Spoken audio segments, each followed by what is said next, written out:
പഠിച്ചത്? ആശാന്റെ അടുത്തുനിന്ന്. അന്നൊക്കെ ആശാനും ശിഷ്യനും കൂടെ പഠിക്കലും പഠിപ്പിക്കലും. പിന്നെ സാറും കുട്ടിയായി. ആശാനെ എന്ന് വിളിച്ചെടുപ്പതാ സാറേ സാറേ എന്ന് വിളിക്കും. ഇപ്പം അത് മാറി മേം മേം എന്ന് വിളിക്കും. വരയ്ക്കൂ ബേബി, എഴുതേൽക്കൂ ബേബി, അങ്ങനെ പിന്നെ മാറി. അതെ, ഇതൊക്കെ മാറി മാറി വരൂന്ന് അറിഞ്ഞോണ്ടാ നിന്റെ അച്ഛൻ നേരത്തെ പഠിത്തം നിർത്തിയത്. അതിനച്ഛൻ കഥകളി പഠിച്ചിട്ടുണ്ടല്ലോ. എന്നിട്ട് എന്തായി?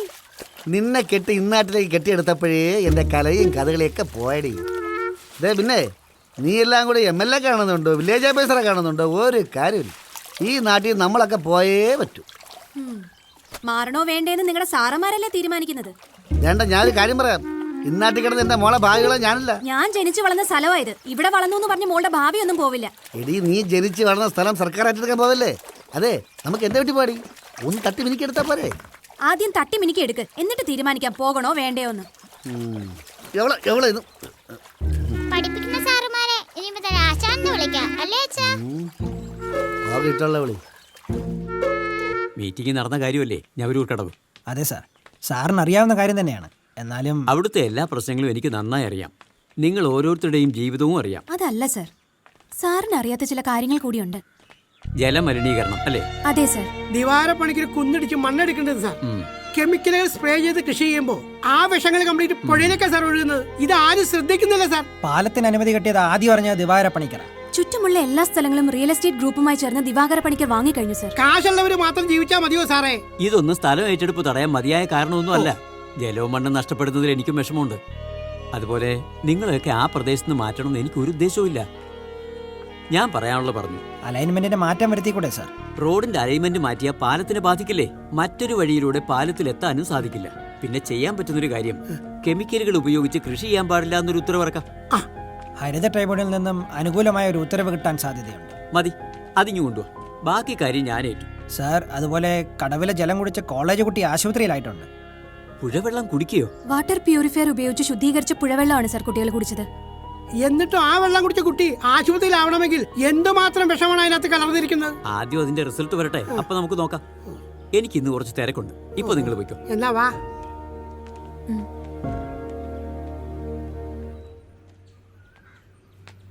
നിങ്ങൾ പരിശോധിക്കാൻ കൊണ്ടുവന്നത് കുടിവെള്ളമോ അതോ കെമിക്കലോ? കുടിവെള്ളം.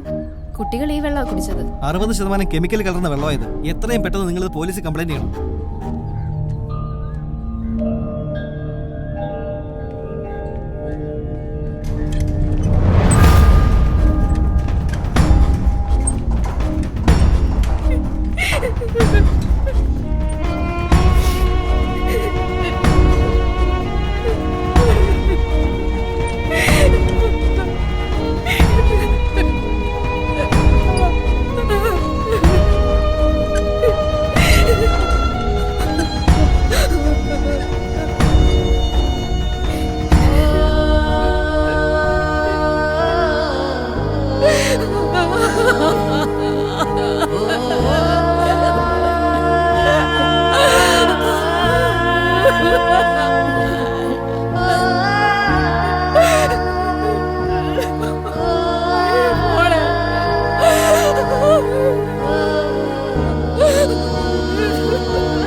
Ha ha ha!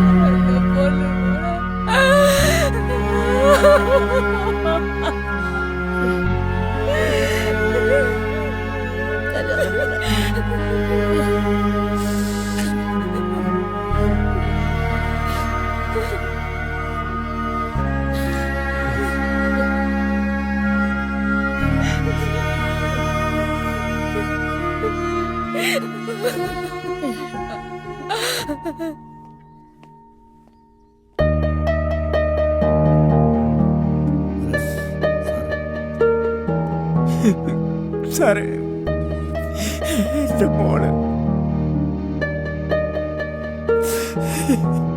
എന്തിനാ സാറേ എനിക്ക് ഈ ഗതി വന്നത്? ഇതൊന്നും നമ്മളല്ലല്ലോ പണിക്കരെ തീരുമാനിക്കുന്നത്. ശരിയാ, ഒരുപാട് പേരെ ഞാൻ ദ്രോഹിച്ചിട്ടുണ്ട്. ഒരുപാട് പേരുടെ ജീവിതം ഞാനായിട്ട് ഇല്ലാതാക്കിയിട്ടുണ്ട്.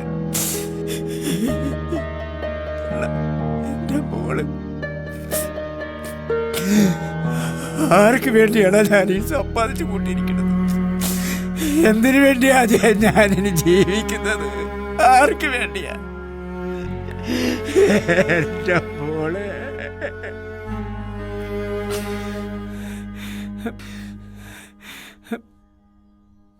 ശരികളാണ് എപ്പോഴും സത്യം.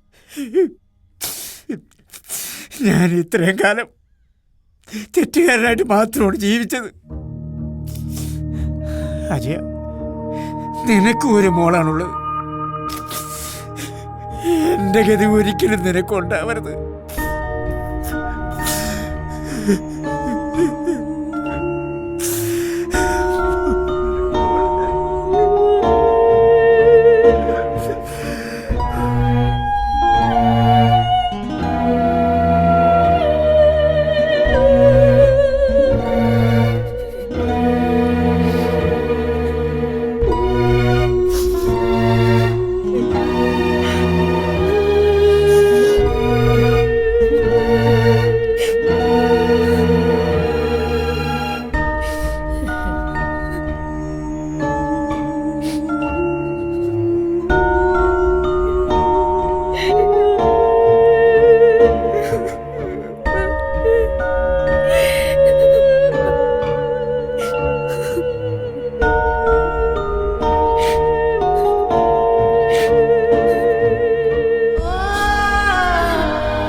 എനിക്കെൻ്റെ മഞ്ജുല വിശ്വാസമാണ്.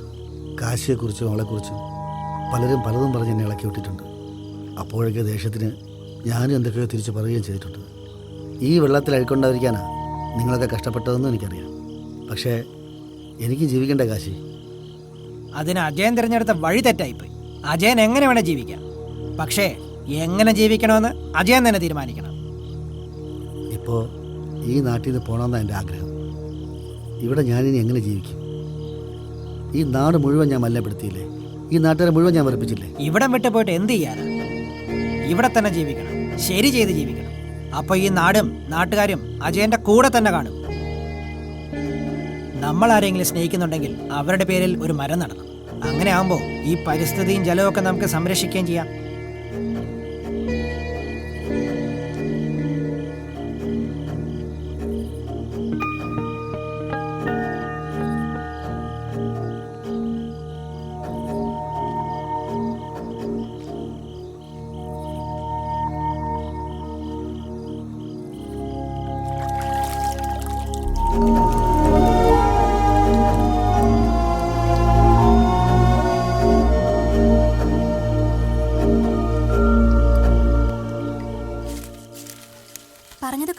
മനസ്സിലാവുന്നുണ്ടോ?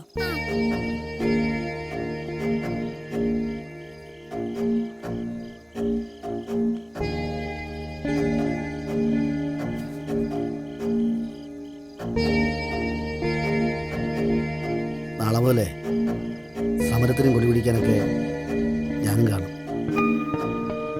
അപ്പൊ നമ്മൾ ഇവിടുന്ന് പോന്നില്ലേ? നമ്മളെവിടെ പോവാനാ? ഇതല്ലേ നമ്മുടെ നാട്.